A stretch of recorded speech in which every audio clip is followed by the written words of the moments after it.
Hi dears, സുഗമോദേവി സീരിയലിൻ്റെ ഇനി വരാൻ പോകുന്ന എപ്പിസോഡിലേക്ക് എല്ലാവർക്കും സ്വാഗതം.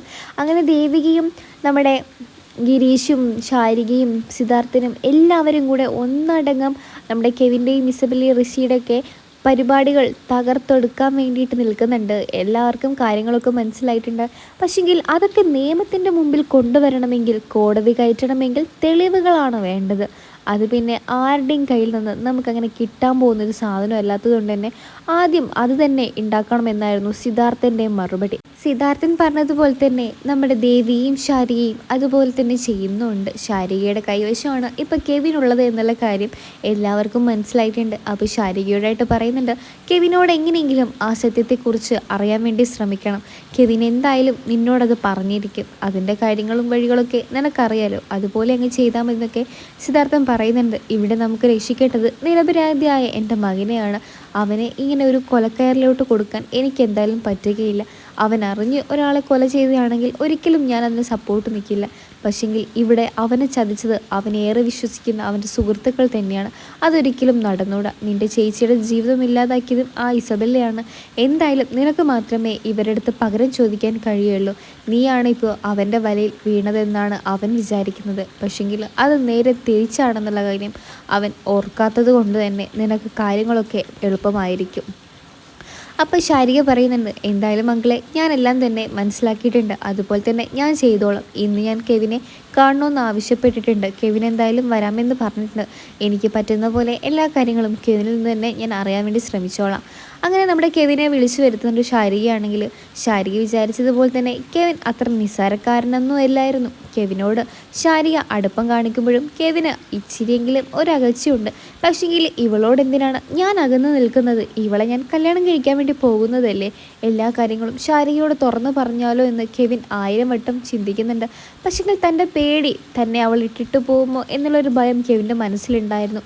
ആ സമയത്ത് തന്നെയാണ് നമ്മുടെ കെവിനോട് ശാരിക ചോദിക്കുന്നുണ്ട്, എന്താ എന്നോട് എന്തെങ്കിലും മറച്ചു വെക്കുന്നുണ്ടോ? എല്ലാ കാര്യങ്ങളും എന്നോട് തുറന്ന് പറയാറില്ലേ കെവിനേട്ടാ? എന്തെങ്കിലും ഞാൻ അറിയാത്തതായിട്ട് ജീവിതത്തിലുണ്ടോ എന്നൊക്കെ ശാരിക ചോദിക്കുന്നുണ്ട്. അപ്പോൾ കെവിൻ പറയുന്നുണ്ട്, അങ്ങനെയൊന്നുമില്ല ശാരികെ, ഞാനൊന്നും മറിച്ച് വയ്ക്കുന്നില്ല, ഞാനെന്ത് മറിച്ച് വയ്ക്കാനാണ് എന്നൊക്കെ പറഞ്ഞ് ഒഴിഞ്ഞു മാറുന്നുണ്ടെങ്കിലും നമ്മുടെ കെവിൻ്റെ ഫോണെടുത്ത് നമ്മുടെ ശാരിക ആവശ്യപ്പെടുന്നുണ്ട്. എനിക്ക് ഈ ഫോണൊക്കെ ഒന്ന് നോക്കാൻ തരുമോ എന്നൊക്കെ ചോദിക്കുന്നുണ്ട്. അപ്പോൾ കെവിനാണെങ്കിൽ അത് കൊടുക്കുകയും ചെയ്യുന്നുണ്ട്. അങ്ങനെ കെവിൻ നമ്മുടെ ശാരികയ്ക്ക് ഫോൺ കൊടുക്കുമ്പോൾ നല്ലപോലെ പേടിയുണ്ട്. കാരണം അതിൽ ഇസബെല്ലയുടെ മെസ്സേജ് ഉണ്ട്. ആ ഇസബെല്ലയുടെ മെസ്സേജ് കണ്ടാൽ എല്ലാം ഇന്നത്തോടെ അവസാനിക്കും എന്നുള്ള കാര്യം ഉറപ്പാണ്. അങ്ങനെ നമ്മുടെ ശാരികയാണെങ്കിൽ എല്ലാ കാര്യങ്ങളും അതിൽ നിന്ന് നോക്കുമ്പോൾ നമ്മുടെ കെവിൻ പറയുന്നുണ്ട്, ശാരികയെ എനിക്ക് നിന്നോട് ഒരു കാര്യം പറയാനുണ്ട്. അത് നീ എങ്ങനെ എടുക്കുമെന്നൊന്നും എനിക്കറിയില്ല. പക്ഷെങ്കിൽ നീ ഒരു കാര്യം മനസ്സിലാക്കണം. എന്തായാലും നിന്നോടത് തുറന്ന് പറയാൻ എനിക്ക് തോന്നുന്നുണ്ട്. നിന്നോട് മറച്ചു വെക്കേണ്ട കാര്യമൊന്നുമില്ല. അപ്പം നമ്മുടെ ശാരിക പറയുന്നുണ്ട്, എന്തായാലും എന്നോട് തുറന്ന് പറ കെവിനേട്ടാ, അതിനൊരു കുഴപ്പമില്ല എന്നൊക്കെ പറയുന്നുണ്ട് ശാരികയാണെങ്കിലും. അപ്പോഴേക്കും നമ്മുടെ കെവിൻ പറയുന്നുണ്ട്, ഞാനിന്ന് ഋഷിയെ കണ്ടായിരുന്നു. അപ്പോൾ നമ്മുടെ ശാരിക ചോദിക്കുന്നുണ്ട്, എവിടെ വെച്ചാൽ കണ്ടത്? അപ്പോൾ ഋഷി മരിച്ചിട്ടില്ലേ എന്ന് ചോദിക്കുന്ന ചോദ്യത്തിന് നമ്മുടെ കെവിൻ പറഞ്ഞ മറുപടി ഇങ്ങനെയായിരുന്നു, ഋഷി മരിച്ചിട്ടില്ലെന്ന് തോന്നുന്നു. ഞാൻ വരുന്ന വഴിക്കാണ് ഋഷിയെ കണ്ടത്. പക്ഷെങ്കിൽ അവൻ മരിച്ചെന്നാണല്ലോ നന്ദൻ എന്നോട് പറഞ്ഞത്. ഇനിയിപ്പോൾ എന്താ നടക്കുക എന്നൊന്നും എനിക്കറിയില്ല. പക്ഷെങ്കിൽ നന്ദനാണെങ്കിൽ ഈ കാര്യം അറിയേയില്ല ശാരിക എന്നൊക്കെ പറയുന്നുണ്ട്. കെവിൻ ഭയങ്കര ബുദ്ധിമാനാണെന്നുള്ള കാര്യം നമ്മുടെ ശാരിക മനസ്സിലാക്കുന്നുണ്ട്. ഇയാൾ അങ്ങനെയൊന്നും സത്യം പറയുമെന്ന് എനിക്ക് തോന്നില്ലെന്നൊക്കെ ശാരിക ഇങ്ങനെ സ്വയം മനസ്സിലാക്കുന്നുണ്ട്. അതിനുശേഷം കെവിനാണെ പറയുന്നുണ്ട്, നമുക്ക് കല്യാണമൊക്കെ കഴിക്കണ്ടേ? താൻ തൻ്റെ വീട്ടിൽ കാര്യങ്ങളൊക്കെ അവതരിപ്പിച്ചിട്ടുണ്ടോ? ഇനിയിപ്പോൾ എങ്ങനെയാണ് കാര്യങ്ങൾ എന്നൊക്കെ ചോദിക്കുന്നുണ്ട് ശാരികയോടാണെങ്കിൽ. അപ്പോൾ ശാരിക മനസ്സിൽ പറയുന്നുണ്ട്, ഞാൻ നിന്നെ കല്യാണം കഴിക്കാനൊന്നും അല്ല പോകുന്നത്. നിന്നെ ജയിലിലേക്ക് അയക്കാനാണ് ഞാൻ പോകുന്നത്. എൻ്റെ ചേച്ചിയുടെ ജീവിതം ഇല്ലാതാക്കാൻ കൂട്ടുനിന്നവനല്ലേ നീയും. നീ എന്തായാലും ഇങ്ങനെ തന്നെ നിനക്ക് അനുഭവം വരണം. അപ്പോഴേ നിനക്കും മനസ്സിലാവും അതിൻ്റെ വേദന എന്നൊക്കെ ഇങ്ങനെ ശാരികയാണെങ്കിലും മനസ്സിൽ പറയുന്നുണ്ട്. അതിനുശേഷമാണ് പ്രഭാവതിയും സിദ്ധാർത്ഥനും പരസ്പരം സംസാരിക്കുന്നത്. പ്രഭാവതി ചോദിക്കുന്നുണ്ട്, എന്താ സിദ്ധാർത്ഥ, എന്തെങ്കിലുമൊക്കെ നടക്കുമോ? നമുക്ക് നമ്മുടെ മകനെ രക്ഷിച്ചെടുക്കാൻ സാധിക്കുമോ? എനിക്കാണെങ്കിൽ അതിലൊരു വിശ്വാസം ഉണ്ടെന്ന് തോന്നുന്നില്ല എന്നൊക്കെ പ്രഭാവതി സിദ്ധാർത്ഥനോട് പറയുന്നുണ്ട്. സിദ്ധാർത്ഥൻ പറയുന്നുണ്ട്, എല്ലാം ദേവികയാണല്ലോ തീരുമാനിക്കുന്നത്. അവൾ നന്ദനെ രക്ഷിച്ചെടുക്കും. കാരണം അതാണ് താലിയുടെ മഹിമ. നീ ഒന്നും പറയണ്ട പ്രഭാവതി, നീ ഒന്നും ആലോചിക്കുകയും വേണ്ട. അതൊക്കെ നടക്കേണ്ടതുപോലെ തന്നെ നടന്നോളും. എന്തായാലും സത്യത്തെ മറിച്ചു കേൾക്കാൻ ഈ ലോകത്ത് ആർക്കും സാധിക്കില്ല. ശാരിക എന്തായാലും കെവിനെ കൈവശം വരുത്തിച്ചിട്ടുണ്ട്. കാരണം ഇപ്പം കെവിനാണെങ്കിൽ ശാരികയുടെ വലയിലാണുള്ളത്. അതുകൊണ്ട് തന്നെ കെവിനാണെങ്കിൽ ശാരിക എന്ത് പറഞ്ഞാലും കേട്ടോളും. അതുകൊണ്ട് ശാരിക എല്ലാ കാര്യങ്ങളും കെവിനിൽ നിന്നും മനസ്സിലാക്കാം എന്നൊക്കെ എന്നോട് പറഞ്ഞിട്ടുണ്ട്. എങ്ങനെയെങ്കിലും നമുക്ക് നമ്മുടെ നന്ദനെ രക്ഷിച്ചെടുക്കാൻ സാധിക്കുമെന്നുള്ള കാര്യം ഉറപ്പാണ്.